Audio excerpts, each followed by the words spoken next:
Hey guys, in this video we're going to be checking out the OrangeRX TX6i 6-channel DSMX radio from Hobby King. Yes, this is only a 6-channel radio, and it does DSM2 and DSMX. I believe this is a updated version of a previous radio. I'm not exactly sure what the model was, and I didn't ever have that radio, but supposedly this improves a lot from the older model, so if you have that, perhaps this might be a nice upgrade. However, it is an entry-level radio because it is only 6 channels. But overall, this feels like a pretty nice radio.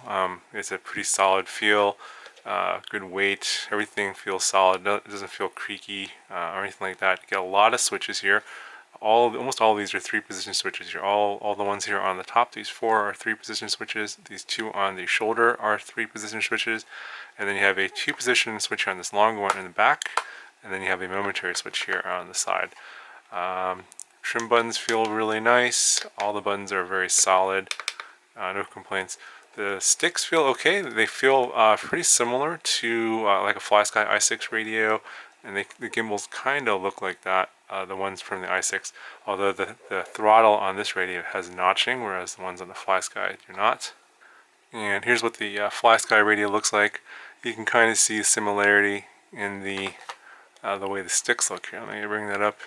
They look pretty similar. They feel pretty similar too. I mean, I like the way the sticks feel on the FlySky i6 radio, so no complaints there. Now the back of the radio here, you're going to have your USB port and your trainer port here. I think this one you can plug into your computer for simulators, and then on the back you're going to use 4 AA batteries to power up the radio. The grips on the side are pretty solid. There's a nice shape here and indentation for your fingers, so if you're a thumber, I think this is going to feel pretty nice. I think if you're a pincher, it's probably going to not be the best. I think this radio is really designed for the thumbers because of the way the grips are in the back here. For me, I'm a thumber and it feels absolutely perfect to hold. And of course it's a little bit heavier, so you want to have your neck lanyard to secure that in case you drop it so it doesn't damage it off the ground. Now the software on here is interesting because it's very similar to the FlySky system. Now they have a scroll wheel here, which is different, and then you can see here, you can see the different telemetry screens right off the bat. This is the main screen here, and then you have things like battery, current, RPM, temperature. These are all telemetry things that can be sent back to your radio from your receiver, assuming you purchase the optional sensors that are attached to the receivers. And you can get things like GPS and all this kind of good stuff, receiver statistics, back to the radio, which is nice. To do binding, pretty simple. You want to put your receiver into bind mode, and then once you do that, you hold the bind button down, turn on the radio, and then you'll be in bind mode. This is very similar to the way the FlySky system works as well. And as mentioned before, there's this scroll wheel here. That's pretty much how you get into all the menus and all the different options.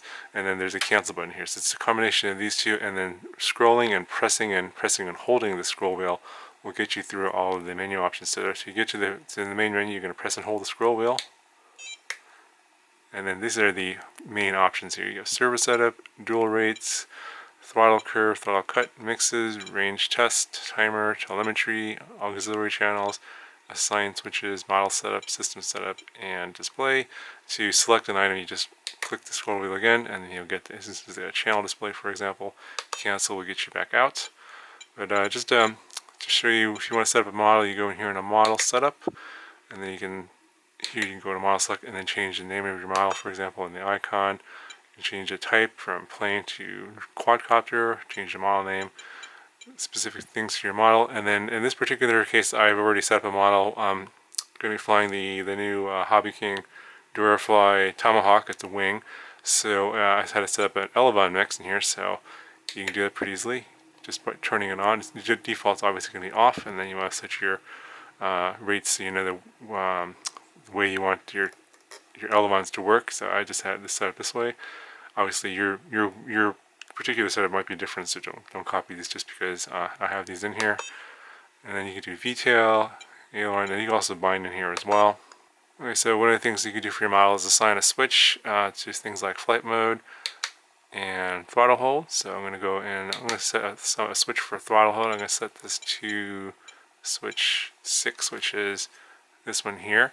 And if I flip that up, that turns throttle hold on, and if it's down, it's off. So it means, basically, I think it means that I think in the off mode, throttle hold is not working, and in the on mode, it's actually activated. So if it's in the up position, it'll kill your throttle so you don't accidentally hit your throttle and all of a sudden your plane starts taking off on you. And if you want to save, you got to press and hold the button. If you just exit, it'll not save the change. Now if you want to assign auxiliary channels to the different switches here, you go into the auxiliary channels section, and then you have channels 5 and 6, I believe, and that is it. So unfortunately, even though you have all these switches, you can only assign a few of them. Obviously, I have this one set to throttle hold. Then you can only assign 2 more channels to the rest of these switches. So that is one of the downsides of being an entry-level radio and only having 6 channels available. Okay, so if you want to do some things like reversing your channel, for example, you go into servo setup. Here you can reverse any of the channels that you want if you want to change that, and then you can also adjust your endpoints if you want to increase or decrease your endpoints, and then also adjust your subtrim in this section as well. Okay, so that's going to do it for this review of the OrangeRX TX6i transmitter. It's a nice entry-level transmitter if you want to use Spektrum receivers like DSM2 and DSMX receivers. And if you are a FlySky i6 radio user, you're going to be very familiar with your user interface and how to set up your models. Pretty much works the same way on this particular radio. So if you have a lot of FlySky receivers and you do fly FlySky, but you also want to use some Spektrum receivers, this might not be a bad radio to get to fly some of your planes using some Spektrum receivers. And it only costs about $80, $85, I believe, right now at Hobby King. I'll put a link in the description if you guys want to check it out. If you guys have any questions, let me know, and I'll talk to you guys in the next one.